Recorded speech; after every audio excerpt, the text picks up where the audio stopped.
लोकसभा चुनाव में कुछ ही महीने बचे हैं, लेकिन जेडीयू की तरफ से ये चर्चा है कि नीतीश कुमार यूपी के फूलपुर से चुनाव लड़ सकते हैं। हमारे साथ बीजेपी के वरिष्ठ नेता हैं, विधायक पवन जायसवाल जी। पवन जी, जो चर्चा है कि नीतीश जी फूलपुर से लोकसभा का चुनाव लड़ सकते हैं, कौन मना किया उनको लड़ने से?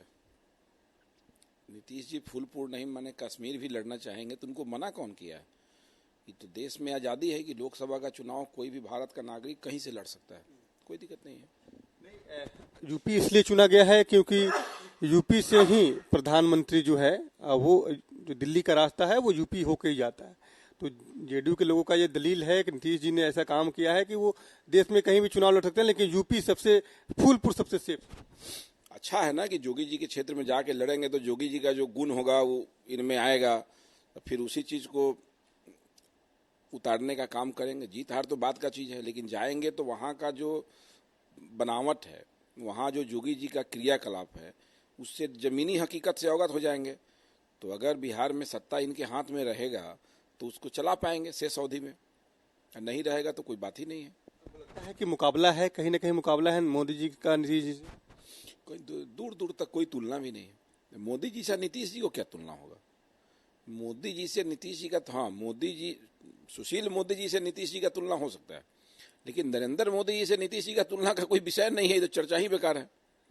जेडीयू के लोग बेकार चर्चा कर रहे हैं। एकदम चर्चा किस बात का? चुनाव लड़ने का जो चर्चा कर रहे हैं सो, अगर उनको फूलपुर से लड़ने की चर्चा कर रहे हैं तो इस पर मेरा कोई कमेंट नहीं है। ये उनका निर्णय है और उनके दल के लोगों को इसका स्वागत करना चाहिए। लोग कह रहे हैं कि इंडिया से आप लोग घबरा गए। हम लोग इंडिया, जिसको इंडिया कह रहे हैं उसको हम लोग कथित इंडिया कह रहे हैं। देखिए, केवल नाम बदल लेने से आदमी का विचार नहीं बदल सकता है।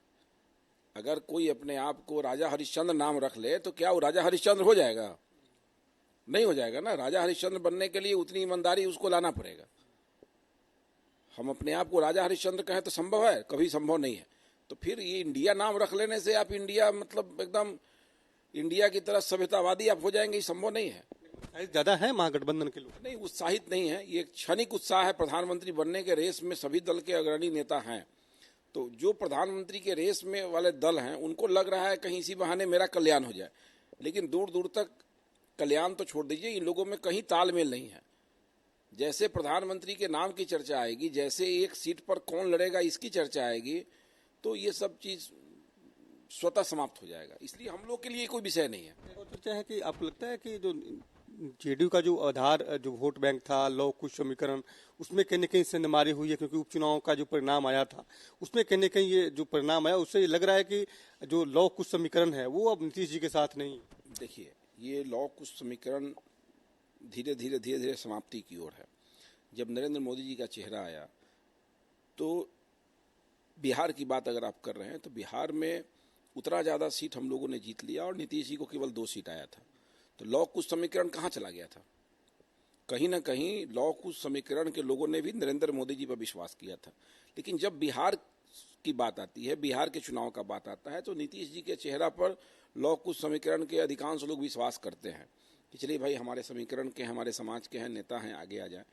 तो बिहार में ये फैक्टर काम करता था। लेकिन अब सम्राट चौधरी जी के प्रदेश अध्यक्ष बनने के बाद, उपेंद्र कुशवाहा जी के अलग होने के बाद, नागमणि जी के अलग होने के बाद और सभी इन तीनों नेताओं को एक ही जगह आने के बाद ये लौ कुश समीकरण धराशायी हो गया। आपको लगता है कि प्रधानमंत्री ने जो तमाम बीजेपी नेताओं को टास्क दिया है, कल सांसदों के साथ भी उनकी बैठक हुई, उन्होंने कहा कि राम मंदिर और जो है 370 पे नहीं बल्कि गरीबों के लिए काम करने से वोट मिलेगा आने वाले लोकसभा चुनाव में। लगता है कि इस पर भी बीजेपी या बिहार बीजेपी भी काम। देखिए, प्रधानमंत्री जी ने पहले ही कहा था, ये नारा कोई आज का नहीं है कि चुनाव आ गया 9 महीना बाकी है तब।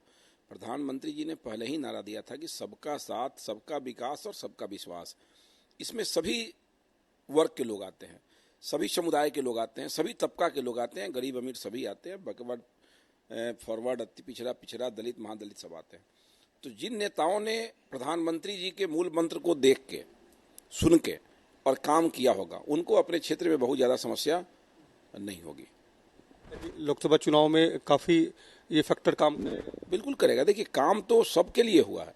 कोरोना के समय देखिए, या कोई भी भारत सरकार की योजना हो, चाहे किसान सम्मान निधि कहिए, कोई ऐसी योजना नहीं है जिसमें यह कहा गया हो कि भाई एक जाति तबका को छांट दीजिए और ये लाभ एक ही जाति तबका को देना है। भले ये जो तथाकथित गठबंधन वाले लोग हैं ये दुष्प्रचारित करें कि भाजपा की सरकार बनेगी तो ये एक तबका को इंडिया छोड़ देना पड़ेगा, नहीं हम बनेंगे तभी आप इंडिया में रह पाएंगे, ये कहने वाले लोग ये कहाँ कह रहे हैं कि 9 साल से मोदी जी की सरकार है। कौन व्यक्ति है जो इसको इंडिया छोड़ने का नौबत आ गया? इंडिया नाम रखने से इंडिया के मालिक आप बनने नहीं जा रहे हैं। वो इंडिया सबका है, उस इंडिया में हिंदुस्तान का हर नागरिक है। इसलिए आप इस गलतफहमी को दूर कर लीजिए कि इंडिया नाम रखने से आप इंडिया के मालिक बन जाएंगे। ठीक है ना, यहाँ का चौकीदार नरेंद्र मोदी जी हैं इस इंडिया के, और नरेंद्र मोदी जी ही यहाँ के चौकीदार रहेंगे, ये बात कटु सत्य है। बिल्कुल। आने वाले समय में लोकसभा का चुनाव है और नीतीश कुमार के फूलपुर से चुनाव लड़ने की भी चर्चा है, लेकिन बीजेपी के वरिष्ठ नेता है, विधायक हैं पवन जायसवाल, इन्होंने साफ तौर पे कहा कि नरेंद्र मोदी देश की चौकीदारी कर रहे हैं और उनकी चौकीदारी में देश पूरी तरह से सुरक्षित है। कैमरामैन श्याम के साथ उनीश कुमार, कशिश न्यूज, पटना।